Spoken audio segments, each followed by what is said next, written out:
welcome to the Growing Green Landscapes Podcast with Jeremiah Jennings.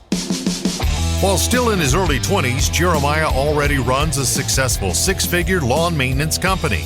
Listen in as he and his guests share the things that have brought them success that can help you in your business. As a young entrepreneur in the green industry, Jeremiah emphasizes the tips and tricks involved in running a lawn maintenance business while discussing the principles applying to all small businesses.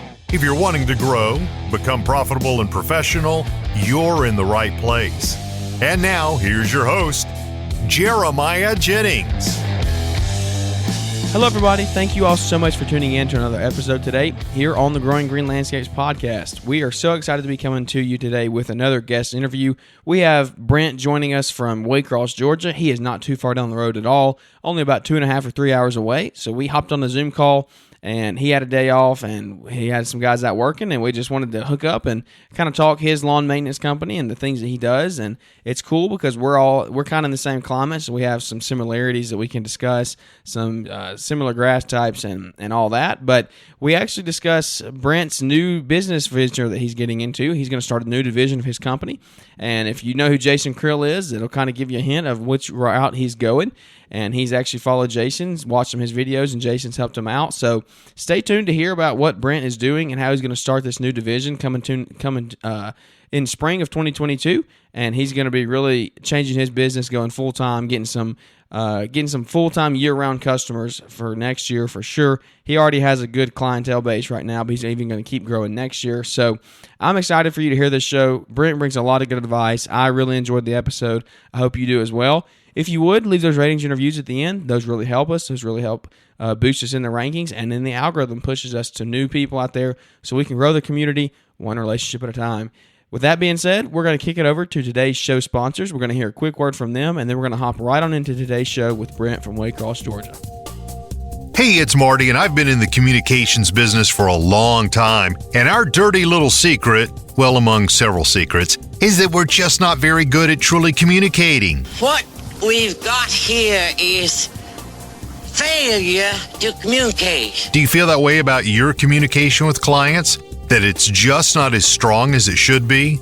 That is why Brian has the Growing Your Business with Customizable Newsletters course over at LaunchpreneurAcademy.com. This is an opportunity to increase sales through better communication. Help me! Help me! Every month you're invoicing and billing, and that is the perfect time to share new and exciting information with your customers. Check this out. I'm sending you some email. Monthly email newsletters are a powerful way to educate, inform, upsell, and just keep the overall atmosphere of your business in tip-top shape. Wow. Get started today at LaunchpreneurAcademy.com, and that link is on your podcast app. What's going on, everybody? Welcome into another show today here on the Growing Green Landscapes podcast. This is your host, Jeremiah Jennings. Thank you all so much for tuning in to another episode today here on the podcast. It is the holiday season. We are going to keep these shows coming out, though. We have, this is actually the week of Christmas if you're listening to this real time. It's cold down here in Alabama. It's windy, it's blustery, so we're not out doing that much work this week, kind of taking it easy. I know some other guys around the country are dealing with some of the same stuff. They got snow coming down already, so it's a fun time of the year. I always like taking a little bit of time off this time of year just because we work so hard during the on season, I guess you could say, that we enjoy taking an off season a little bit. So that's at least my case. It's not the case for everybody, but in my personal business, I do like taking a little bit of time off in the winter. And so today we have another guest interview down from around where we are, down out of Georgia, not too far away, and it is Brent Courson with Southeastern Lawn Pros. Is that it? That's right. That's awesome. I like the name, Southeastern. You know what kind of region you're in. That's pretty smart there. But Brent is joining us today from Georgia. What are you, about 2 hours from where I am? Not too far, right? I think it's around 3. Is it 3? Yeah, I'm pretty sure. Because we're like about an hour and a half from Jacksonville, Florida. So. Oh, wow. Okay. So, yeah, you're further down than what I thought. I thought you were further north than that. Okay. Well, yeah, we're in kind of the same climate, though. Not too much different. You might be a little warmer than we are, but we were just talking before we record. still got leaves on the trees. All these old oaks are hanging on, holding the leaves tight. So it's enough to keep us busy for sure during the winter, at least into January through the holidays. But enough of that. Just kind of wanted to let everybody know who we had joining us today. And Brent, I just kind of want to let you take it away, man. Tell us about how you got started. I know a little bit of your story, but not all of it. So tell us about how you got started and kind of how you've grown to where you are today. All right. Well, my name's Brent Courson. Like I said, I live in Waycross, Georgia. It's down south. We're pretty warm down here. We operate year round. 95% of our clients are year round. We pretty much push that hard when anybody comes in new. We try to only take in somebody that's going to be taking us year round, to keep the bills paid and keep the lights on. I got one full-time employee. We are a lawn care business. We offer landscaping of any type, really. Not such as the hardscaping. We ain't got into that yet, but we just recently got weed control and fertilization license. I actually bought some of the program stuff from Jason Creel. Oh, yeah.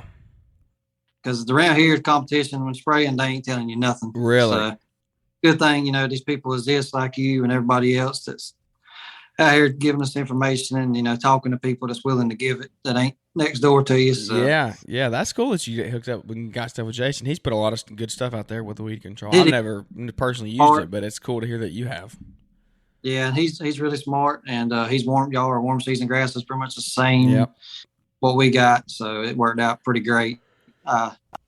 What do y'all see the most of out there? Grass types? Centipede. Oh, really?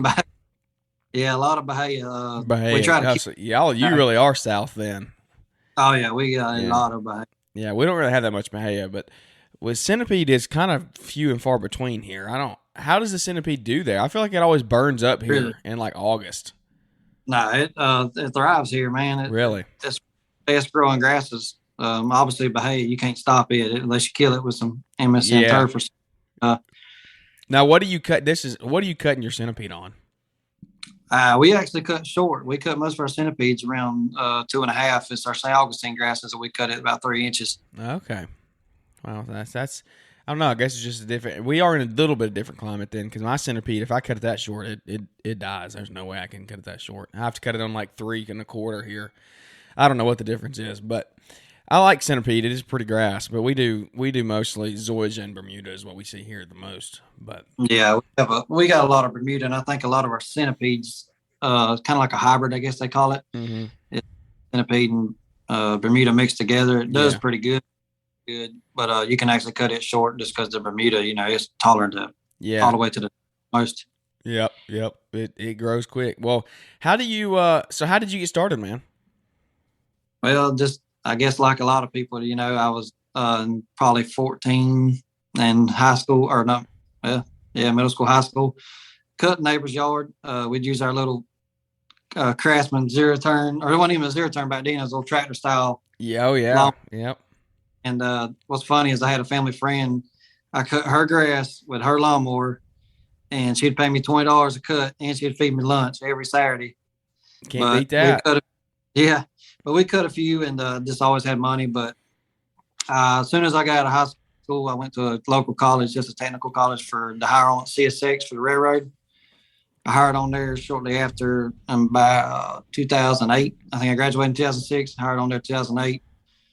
Worked there for 13 years, and I always worked overtime because I always just want to make more money. And it always got scarce every year. It would dry up. So I was like, well, I'm going to do lawn care. I had a zero turn, and I love cutting grass. So I finally started it in 2018 in August, in the middle of a drought. What a time to start. Ended up about 5 yards by December, and, a couple of them dropped me. But trying to remember my numbers, in 2019, when the COVID hit real bad, May, after 13 years at the railroad, I got laid off. And so luckily I had about 30 clients, and it was just me. And I just went full force and never looked back. They've called me back, and I've quit. I've turned it down. Wow. Like I say, we got roughly right now around 55 accounts, which don't sound like much, but like one account is 18 properties with Ware County, with our local county doing a lot of their properties, library, courthouse, airport stuff. Yep. And then we got a 24-acre cemetery we actually take care of. It takes a whole day. Yeah. Yeah, I hear you. So yeah, you got some bigger property. That's one thing that I always hit on is the number of properties doesn't really matter because No. you got guys that I see up north that have all subdivision yards, and they could have 120 of them, but they're all a quarter of an acre size. And like you're saying, you got one property that's 20-something acres, so it's big difference there. Big difference there. But yeah, and like here too, a good bit of my yards are pretty close to my house, but then I got like 2 days a week I go to the county next to us, neighboring, which ain't 15 minutes away, and then all them properties I try to add them in if they in line of where I'm driving that day. Yeah, I ain't out driving all around all across the zigzag, wasting time and gas. So yeah, it's all worked out pretty good with the customers I picked up. So that's pretty cool that you got. I mean, lawn care, the business was kind of your savior. Then you got laid off, and you had it kind of in your back pocket. Talk about that a little bit. You got a son? Are you married? What does that look like? When you got fired? Was that a big, or not fired, but laid off? So many people got laid off, but that was a very common thing. What was that like? I mean, was it stressful? I mean, were you definitely having those 30-something accounts helped you, but that had to be a big burden to come on your shoulders. How did you handle that and kind of push through that adversity? Yeah, it wasn't easy. It was scary. I'm not one to stress too much. I just go with the flow. I know I work my ass off, so yeah. I know. I'm married. I got 3 kids. My wife, she was working part-time because she's never really worked much. She always stayed home, take care of the kids because I made enough money, for her to be able to do that. Yeah. And she was actually laid off at the time too from her part-time. Man. Well, money, but she was scared to death. But I guess, God, he never let us miss a beat. We never missed nothing. We never missed a meal. We never missed a paycheck. Yeah. And I took us from, like I say, just kept working, kept pushing, kept trying to get accounts. Just got up every day and went to work, and it just, the Lord bless us. It worked out. We went from, like I say, 30-something accounts to the bigger ones. And now I'm at the point where I think I make 3 times what I did at the railroad. Yeah. Month. That's awesome. And this year, I even have one account. Their local DNR office. Mm-hmm. They want a 10-month service, but they agreed to 12-month payment. So, I try to give people, the same payment every month. Yeah, so I know spread it out. I got one full-time employee, and then my stepson, he's 15. Okay. He's one out.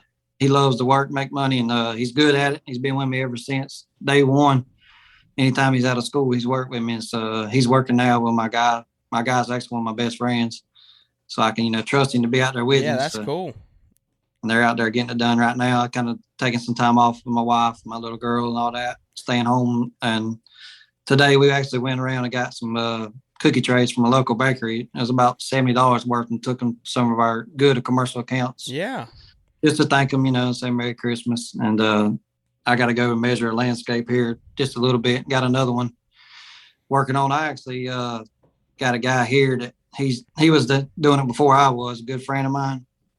And he's got a landscape crew with several guys. So anytime I get something too big, I ain't got time for, he does it for me. So we're working on something together now with that too. That's awesome that you have that connection to be able to reach out to him if you need him. And he's willing to work with you as well. He's not trying to take the job from you. He wants to help you do and prosper in whatever the stuff you get. So how is you said you got some commercial accounts with the county, and you're doing a lot of their like the health departments and all that type of stuff. I have a buddy here that does that same thing, and in our local county, he does a lot of those offices, and he's actually opened up doors for him to get more across the state, and he's kind of traveling now and doing them that way. But how did you make that connection with getting in with the county? That's a big contract. I mean, I know those things, they're not afraid to pay for most of them. They just want it cut and they want it looking good. So how did you kind of make that connection and go about making that bid, and how did that whole process work? Yeah, well, one of my, I guess you call it my secrets, is something I do that some people may not think of it. I look for properties that look bad. Yeah. Especially commercial, and I start finding out who does it, what's going on. And they kind of find out they was being with the same guy for like 20 years, and he just got really bad. I don't know what happened, but just quality went down and they was tired of it. They fought him for a year, but anyways, they decided to put it up for bid, and I got in on the bid. I was the only company to actually show up. Everybody bid it really high. Yeah. But I think a lot of people, they don't know how to bid and look at something and see how long it's going to take them. They may have thought it was going to take them 3 days to do all the properties where we can do it in a day. So, I mean, it takes a lot in consideration to bid on something big. Especially when you have multiple properties, when you're driving between properties and all that. Yes. But we bid it and we won it. And, it's a 3-year contract. Eventually it'll have to be up for bid and they have to do it publicly. But, we try to keep a good relationship with people. If they ask us to do stuff, we do it. We try to do a good quality job. We try to be professional, polite to the people. We're out there around the courthouse, all these people that we, to write the check, they're there. So, we try to say, hey, and just do a good job. Quality goes a long way with people. It does. Quality and customer service. That's what you're talking about, like getting those cookies and stuff. That'll help you out down the road. Even though they have to open it up for bid to the public again, you're still going to be a forerunner. Somebody might come in $5,000 less than you on the bid, but if they like your work, they're happy with you, they're going to stay with you. They're not going to drop you over $5,000. I don't feel like if you're doing a quality job and they know they can trust you, it's not worth the headache of them for them to have to go through and sign somebody else, give somebody else W-9s and all that, all the other legal stuff that goes along with it. Have to get to know them, have to tell them the properties, all that stuff. So if you do get commercial stuff, we have a couple commercial things, and the stuff that we do have, I just always try to keep a good relationship with the property management company because at any time they could put it back up for bid. I mean, they're always when the contract runs out, they could put it back up for bid. But right now, they've never even done it. They've just kept us there. So just have good relationships and build the trust and the character that they know that they don't need to bid it out again because they're going to rely on you forever, and you don't have to change and worry about losing that job. But yeah, that's the thing that I believe in solely is I focus on the work and the relationships. I don't focus on how much money I'm making. Yeah, how much is the account going to give me? If it's profitable, it's worth having. But focus on the people, focus on the relationships. That goes way longer. If you're just going for price, worried about money, you're going to lose on price every time. Yeah, no, that's right. And that kind of goes back to even what we were talking about, me and Brian were talking about in our last podcast, was if you're in it for the money, then what are you doing it for? You're in it for the relationships, no matter what you're doing. That's like him putting out YouTube, me putting out podcasts, him putting out podcasts, everybody else putting out all their advice. If we were in it for the money, people would know you were in it for the money, and that's not the case. We're just in it for these relationships to help people out, and that's what you're doing as a lawn care business provider or weed control or whatever you're doing, landscaping. You are a provider. You're helping these clients out. You're helping them by serving their needs, helping their yard be kept up, helping their landscape be redone so the commercial business looks fresh all the time, keeping the mulch down, and all that stuff. So it's like you're saying, relationships is so important. The work is so important, and always keep that in the forefront. Don't worry. I mean, yeah, you need to be profitable. You need to make a good living and run a profitable business, but don't let that be the only reason you do it is for the money. And so I heard you saying earlier that you got the ornamental turf and pest licenses, and you're going to start weed control. Tell me about that whole journey. What kind of made you get into that or want to get into that, and how are you going to plan on going about doing that next year? Well, my thing is too with lawn care, I feel like some people, they like one man crew, just be by themselves. This ain't what we want. We want to be, multiple incomes. I want to be able to, have money in different spots, just in case, with the way the world is, it could crash at any time. Yes, the way sir. Things are going. Yes, sir. Yep. I don't want to rely on one income, especially when I'm the only one working. I want to have more, but I just wanted to be able to be like a site management type business.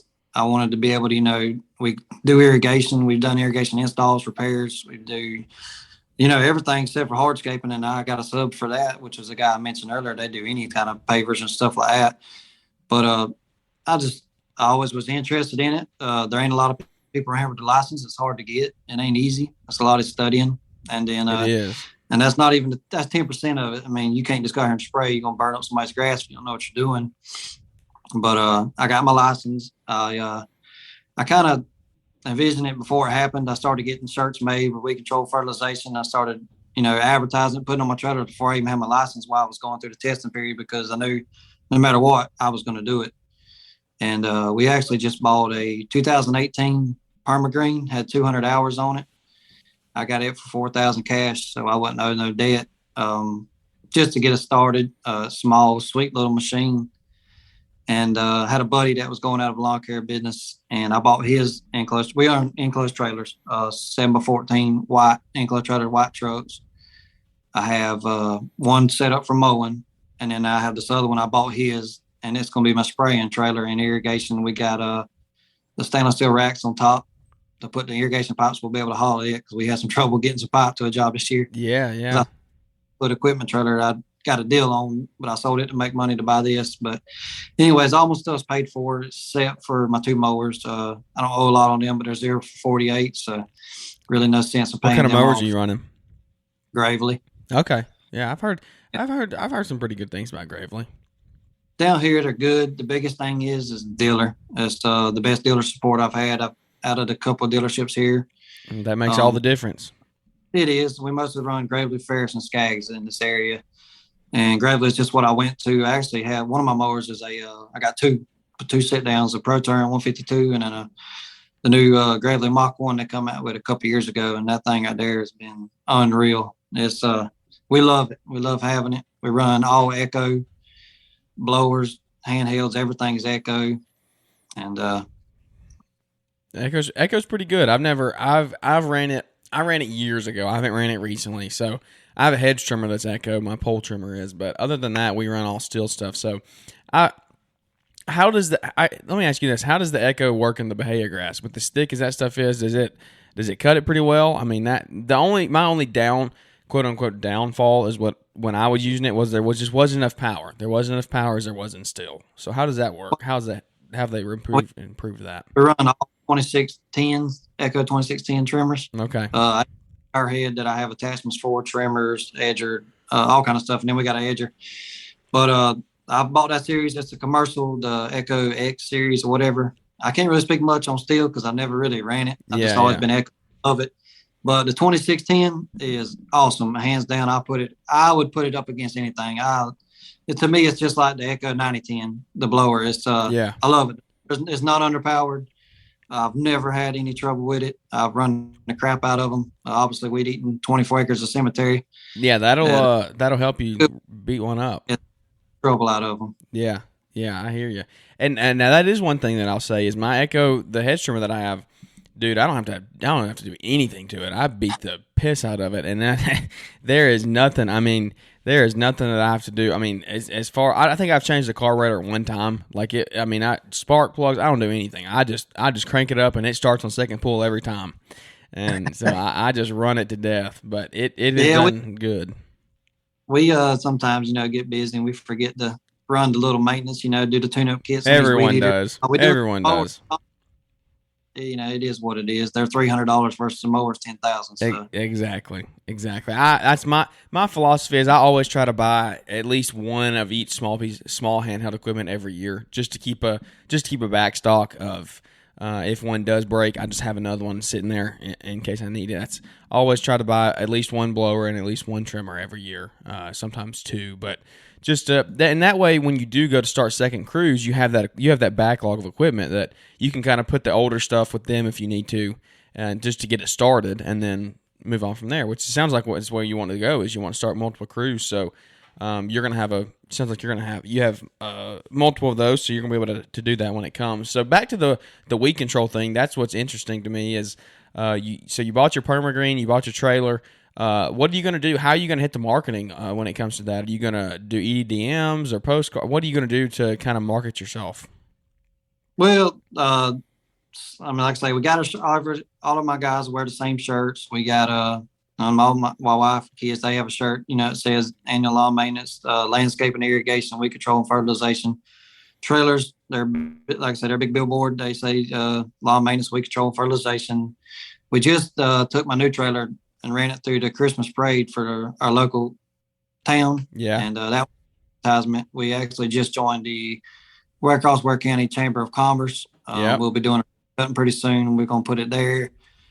We're going to do, different advertisements we can do. We're going to do a giveaway on Facebook like we do from time to time, push it on there. And then we're going to order 250 door hangers, target certain areas, target our existing customers. I actually have 2 customers that are on paid monthly programs to a guy I was subbing it out to that I'll take over now. We'll just go from there. A lot of stuff. I mean, the more you get your name out, the more you're seen. The word of mouth really goes pretty far. It does. It does. Is that how you? That's a question I was going to ask. Is that how you've kind of grown your business now from 30 to 50 something? I mean, has it been word of mouth for the most part? Have you done any marketing, or has it just been kind of quality work and reputation and word of mouth? Pretty much just word of mouth. We ain't really done much advertising. I ain't done door hangers since I started. Yeah. That's something that we're pushing, weed control and fertilization more than anything. That's what I want to focus on this year is building that up.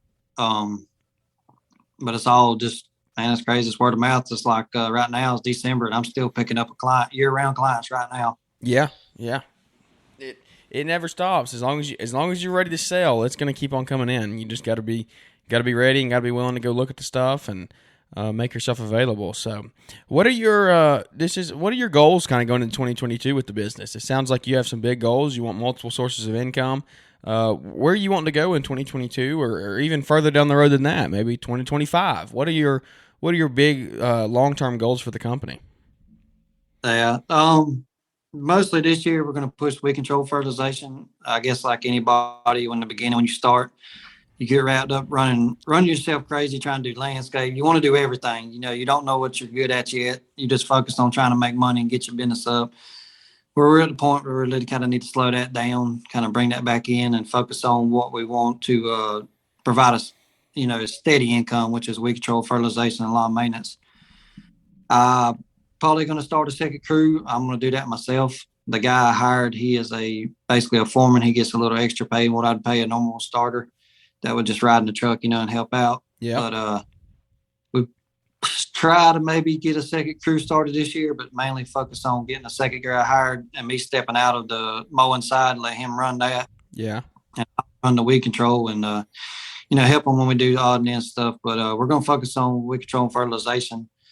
My stepson's 15, he's in 9th grade. And when he gets out of high school, he wants to work for us. And like I say, he's always been with us. And I hope to have a full-time route that I have built up. I'll let him take it over. Oh yeah, you should definitely have one by then. The way the business is growing, it sounds like you'll definitely have one before then.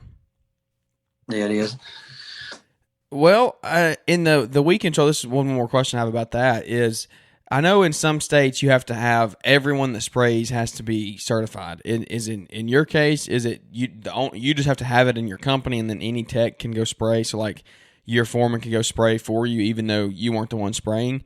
Because I don't know, somebody if anybody's from Alabama is listening, you can correct me if this is wrong, but apparently in Alabama they have changed the law in 2022. They're making it to where anybody that sprays has to be certified, not just like your company has to be, like any tech that sprays has to be certified. I don't know if I believe that because I feel like we have companies here with, my goodness, 20 or 25 techs. I mean, more than that. That's just our local companies. And I'm like, I don't know if all 20 techs are going to go get certified. I mean, personally, that's a hard test to pass. And there's a lot of stuff involved in it. So is it, in your case, you just have to have it and anybody can go spray? Yeah, pretty much. Okay. I think legally they're not allowed to mix the chemicals. We got to have it set up for them, and they can refill the machine, but I don't think they can actually, do the mixing process. Mixing, yeah. They can't go buy it, but they can actually. I can order it. They can pick it up, and but they can go without me and spray unsupervised. As far as I know, I ain't 100%. Like I say, I'm new into it, so I'm still learning. Yeah. Doing research, and another thing is too, like we do the UGA extension office here, which is our, local agent that's over stuff like that. So we have a connection there, to find out information anytime we need. That's huge. It's all about those relationships. See, you have an inside source there where you can go ask him any questions and kind of find out anything you need to know. Well, there's one more thing that I want to kind of hit on today, and that's the landscaping side. You say you've done some, we were talking before, you've done some pretty big jobs. I mean, you've done some couple $1,000 installs and all that. So what are your visions there? I guess first, what have you done in the landscaping world? Do you enjoy that world, or are you kind of trying to stick to just lawn maintenance? Where are you wanting to go with that? Yeah, we've done several. We really enjoy it. I do personally. Yeah, He likes sticking to mowing. He ain't much on the sounds about shovel. like me. I don't blame him. It's hard work, man. It's hard labor. You out there with a shovel. Even if you got a tractor, there's still a lot of shoveling that's involved when it comes to rock. Yeah. But most of our stuff's being either we've done a handful of new installs where we just kind of come up with something, drew out a plan, gave it to the customer, they approved it. We do 50% deposits, kind of how I've been learned with the guy that I team up with. He's kind of been a mentor. He's built his business up right along as beside me, but he was ahead of me and he's bigger than me. So I have I lean on him a lot and he teaches me a lot of stuff and I listen to him. But, and then some of our jobs has been like the other day, we come in a existing landscape bed and they had some of the landscape lights in the bed and in the yard, which was ugly. And so we come in, took the lights out, put new lights in, rewired it, took out all the old pine straw, cleaned the bushes up, put down new weed barrier or commercial grade staples, and put the lights and put in 8 tons of river rock with a tractor and a shovel. Took us really about a day with 2 guys. If you can get to the beds, means a lot. The bed's real deep. It takes a little bit of extra time. Yeah, site access. Yeah, but I really like to have one landscape crew. I am looking to build that. I'm going to do it as it goes. When I don't have time, if we're too busy and, we just don't, I'll sub it out to that other guy. Or if we can squeeze it in like this time of year and we're slow, in the slow season, we do landscapes. So we got to where we're 5 days a week in the summer mowing, but because a bunch of our clients are weekly in the summer, but bi-weekly year round. So we got a lot of extra time and, down season outside of the summer. And we do that. We've done several irrigation jobs. I've done a 2-acre irrigation job, full install, done an acre and a couple small ones, a bunch of repair. I don't know. I just enjoy working. I enjoy taking something and making it beautiful. It's just a passion for me, and it's just something we enjoy. So I kind of just going to take it how it goes. I mean, I'd like to have like I say, at least 2 mowing crews. Really focus on the weed control fertilization. I'm gonna have to branch out. May have to drive 30 minutes to, existing town. But if you're making enough money in the day, it's worth it if you can get 10, 15 yards in a day. And then like the landscape, there's a lot of landscape here. It's a growing business. People are more focused on their yards now than they ever been in the years. Back in the day, it was the upper class that got landscape. Nobody done that. Middle class cut their own grass. Just like I grew up on. And it's slowly transitioned to where nobody has time. Everybody's busy. That's exactly it. Nobody has time. And that's what we're here for, to get that. Yep. I have time. Send them my way. I got plenty of time. I love it.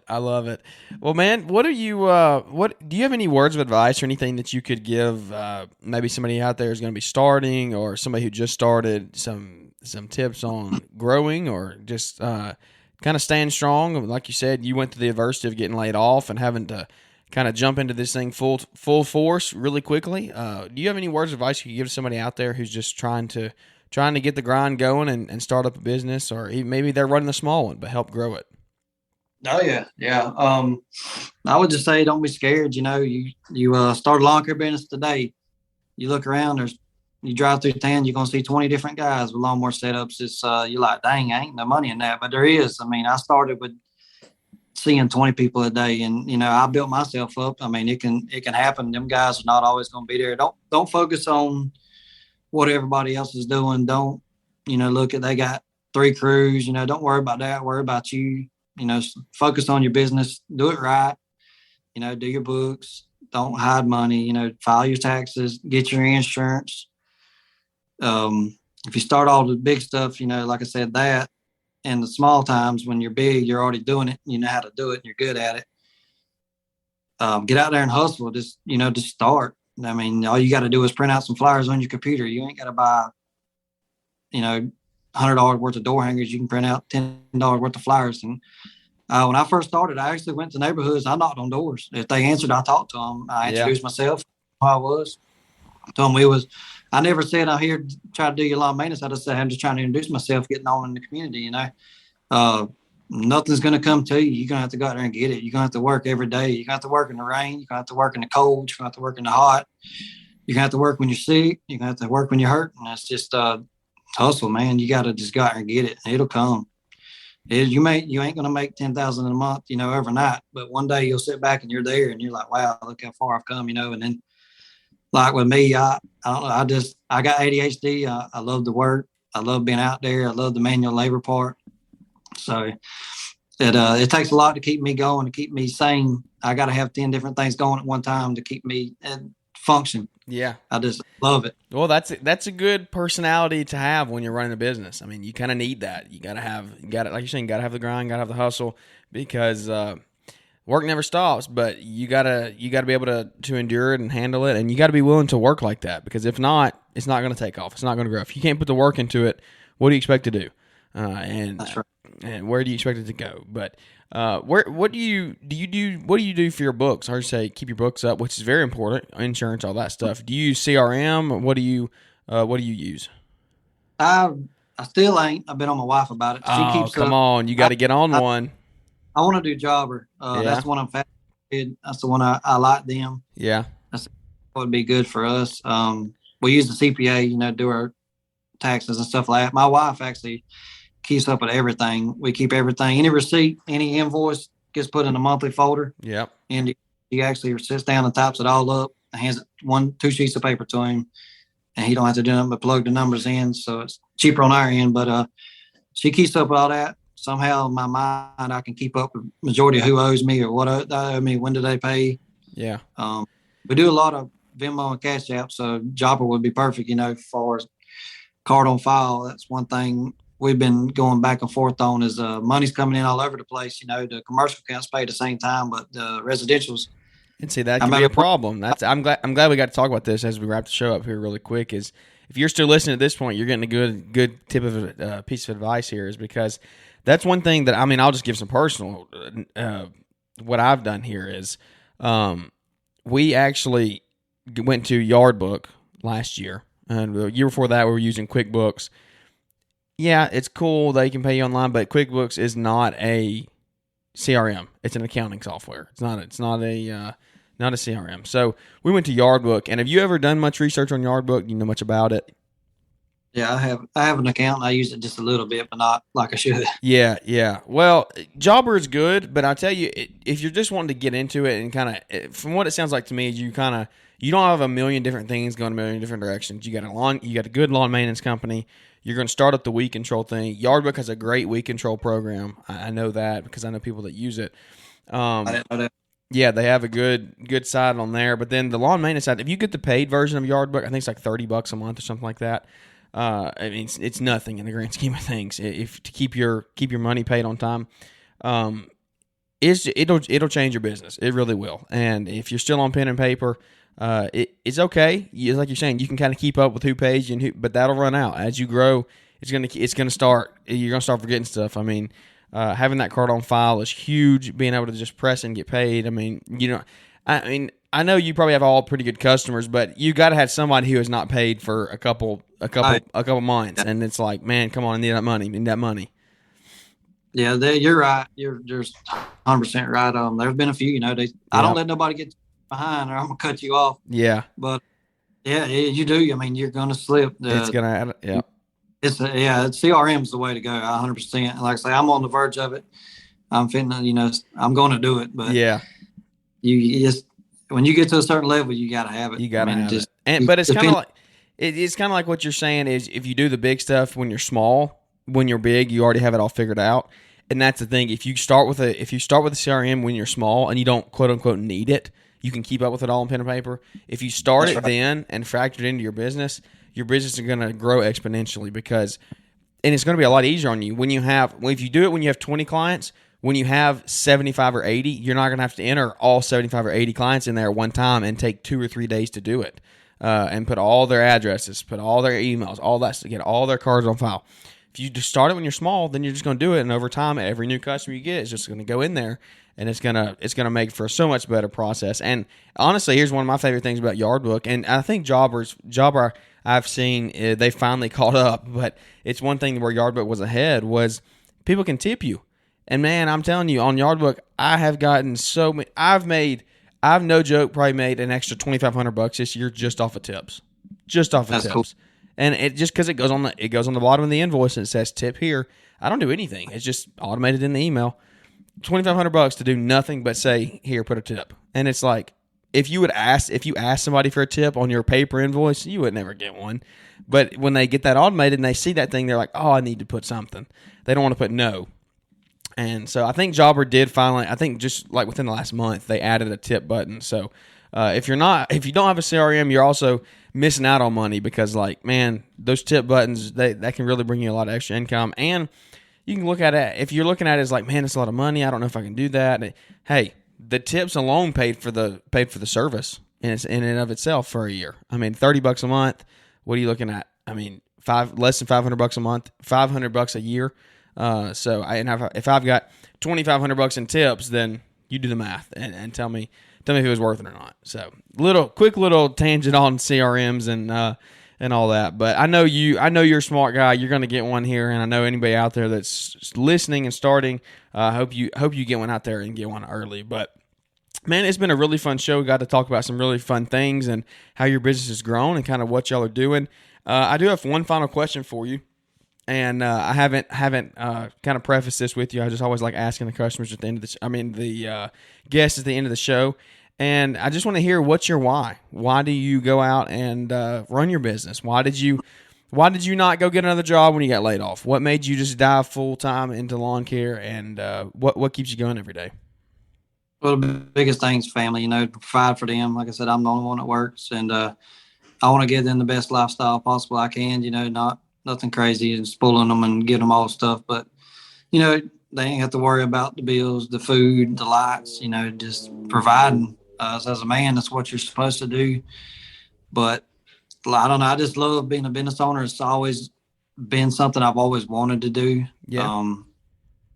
Even working at the railroad, I always told people I am not going to retire here. This is not what I want. I don't want to work at the same place and make the same amount of money the rest of my life. It's just it's not me. It don't fit me. I don't enjoy it. I don't want to spend my one life, doing something I don't enjoy. So that's why I headed into it. I never went back. It's just I love what I do. And it's been great. I really enjoy being outside. I enjoy the people. I enjoy talking.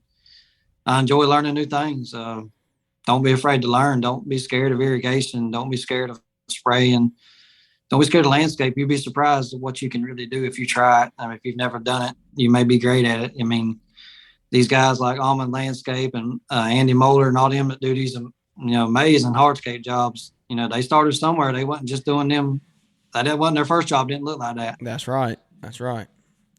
They all started with small trash can pads and all that kind of stuff that you always see them talk about. That's huge. You don't be afraid to get into something new. And that's something I have to tell myself every day is don't be scared and afraid to try something new and learn from somebody else. Even like joining your chamber of commerce, that's going to teach you so much. You're going to meet so many people in there that you can probably learn and grow your business from. That's huge. So, well, man, I appreciate you so much for coming on today and taking time out of your morning to join us here on the show and give some people out there some good advice and some good tips when it comes to running that lawn care business. If you would, kind of tell us where we can find you if people want to connect with you after the show. We're mostly on Instagram, Southeastern Lawn Pro at Instagram. We do have a Facebook. I don't have a website yet. That's another thing this year I'd like to do is get a website. Oh, yeah. But on Instagram, that's where we try to post daily. Yeah, that's the way to do it, man. Stay in touch with the community and it'll help your social media grow, help everybody engage in your pictures and stuff, and definitely get that website. I know I want to check back in about a year here, and I want to see where your CRM is at and where your website's at, and see how far that's taking your company, because I feel like that's going to take you. It's going to take you leaps and bounds to another strand of business there. It's gonna really take you up, and really help your business grow and succeed. So thank you so much for joining the show today. And guys, if you're out there listening, thank you so much for just staying here with us. If you missed last episode, it was our 50th episode with Brian Fullerton. Really fun show. Go check it out. It was a great listen. And we talked a lot of real life and just real life advice. That's really what it boiled down to. That's what it was about. So 50 episodes. Today is 51, and I'm excited to just keep this ball rolling. We are going to keep on pumping them out in here. We might take a small break when it comes around to Christmas. We might do one show a week, and for that and New Year's. I don't know yet, but just stay tuned. For now, schedule's Wednesday and Friday coming out new episodes. And I'm just enjoying putting out this content, enjoying getting to hang out with everybody, meet new people, and just see where this podcast is going to take us. So if you would, like us on Instagram, you can follow us there. And if you would, leave the ratings and reviews as well on the podcast platforms, because that really helps boost us up and send us out there to more people so we can grow the community one relationship at a time. And Brent, thank you so much for your time today, man. Thank you. Absolutely. Well, thanks for tuning in to the show today. I hope to catch up with y'all here on the next episode. Thanks for tuning in to the Growing Green Landscapes podcast. We know you have many other podcast options to choose from, and don't take it for granted that you chose to spend some time with us today.